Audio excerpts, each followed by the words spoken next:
Hello, my name is Makeda Voletta, also known as Queen Lioness and the Body Scientist. I'm here today to talk to you a little bit about sexual energetics and sexual energy and just the healing properties behind sexual energy.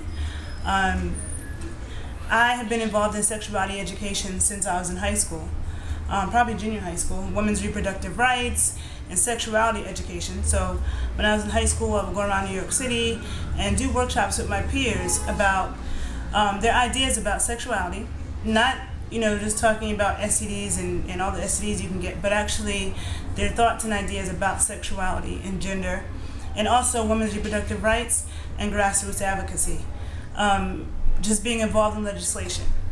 And so, now that I'm older, and I have been working as a trainer and helping people improve their physical bodies for the past 10 years. I've come across all kinds of situations that people have had in their body and things that they need to strengthen. Nobody is perfect. We all have weaknesses. Like me, I wear glasses, so I can strengthen my eyes. We all have something that we can work on and that we need to work on. However, in studies of yoga, of dance, of sports and physical fitness, of just many things, sexuality and how that affects our sexual energy and our sexual urges a lot of times is overlooked, undermined, not taken very seriously. But I can definitely say that there is a direct link between what you do physically and what you feel sexually and your sex drive. There are many studies that show that athletes have better sex lives and more frequent sex than non-athletes.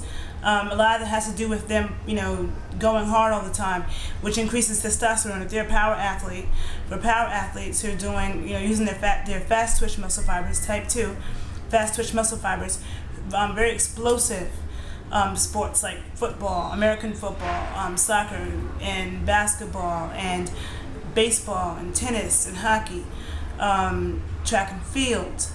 Those are all power sports. They're short bursts of speed. Also, boxing.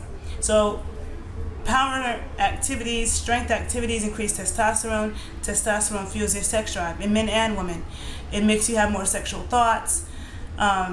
But moving their hips increases the estrogen, which makes you feel more sensual and seductive, and does the same thing in men and women.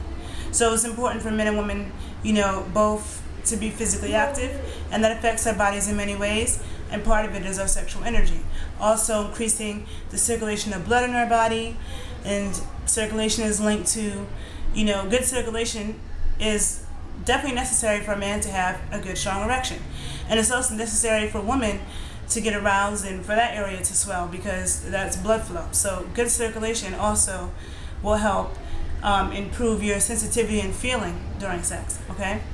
So sexual energy is a very real thing.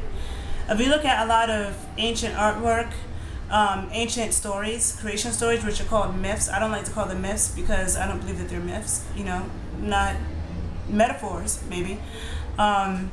Creation stories, the stories of the deities, of the gods and the goddesses, I don't feel like it's my place to call anything a myth.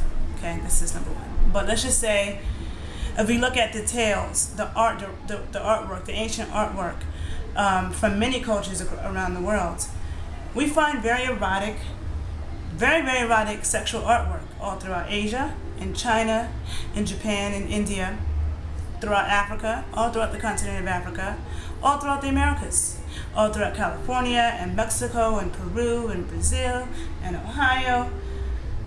We find all kinds of rock art, and a lot of times dealing with the rock and the stones. Either it's etched in some kind of way, pounded into the stone, these really erotic sexual scenes. So if anybody has spent any time studying ancient cultures and indigenous people, you would know that everything they do, there's a purpose. They wouldn't spend so much time putting something in stone. Stone, mind you. We all have heard the saying, if it's written in stone. It's not written in stone. Well, they wrote it in stone. So what does that mean? to take such precious time to create all this erotic art? Obviously, they weren't as uptight about sexuality as we are. Now, we have all these ownership issues around sex, and people think because somebody loves you that they're only supposed to be sexually attracted to you, which I'm sorry, men and women, that's usually not the case. I know a lot of people don't like to hear that, but it just usually isn't the case. You have society, what society tells you, and then you have nature. And we are sensual beings. Our bodies are huge sensory organs. We have a sense of smell, a sense of taste, a sense of sight, a sense, to hear, to feel. And all these things that we pick up from the environment and people around us tell us things. We learn from interacting with people. We can strengthen our vibration by coming in contact with someone else's vibration and cultivating with that vibration, and multiplying ours. Or we can become weak and depleted by connecting and cultivating with someone whose energy is not on our vibratory, what we need, it doesn't go well with our vibration. When we do that, then we can deplete ourselves. Everybody has different things to offer, different medicine, just like different foods, Broccoli is so good for you, but so are all the other fruits and vegetables, and we get different things in different fruits and vegetables. Broccoli has a lot of antioxidants, blueberries has a lot of antioxidants, carrots have a lot of antioxidants, of course depending on the soil that it was grown in and how old it is and all of those things. But each of those antioxidants fight a different oxidizer, a different pollutant, a different free radical.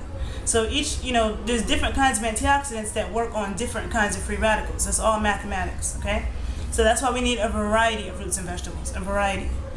So when it comes to sexual energy, you look at a lot of the ancient art, you see snakes. Snakes in every country, which have now become evil. But snakes are symbols of sexual energy, of healing energy, of initiation, of transformation. Every country that I've looked at, their medical community has 2 snakes going up a pole with the bird wings, right? 2 snakes. Those snakes are like DNA, like Kundalini energy, sexual energy going up your spine. That's an ancient symbol. Ancient, okay? And why do we find that in every continent? It must mean something. And now, snakes, in a lot of folklore, have become these evil things. Oh no, because our sexuality needs to be controlled.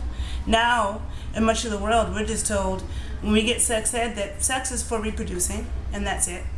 And that this is a penis, this is a vagina, and this is sperm and egg. They come together, make a baby, and these are all diseases you might get. You can get from having sex. So you get told about that. You get shown all these horrifying pictures, and then you get told to not have sex. You get married, and that's it. We're never told about the healing properties of sexual energy. We're never really educated about how our sexual organs work, or just in how it works in tandem with the rest of our body. It's like there's so much shame put there. Oh, you better not expose it, you better not touch it, and blah, blah, blah, blah. And we're not really educated about how to care for it, how all the wonderful and magical things that we can do with that part of our body. That's our center, our deep center, okay? That's where we connect with the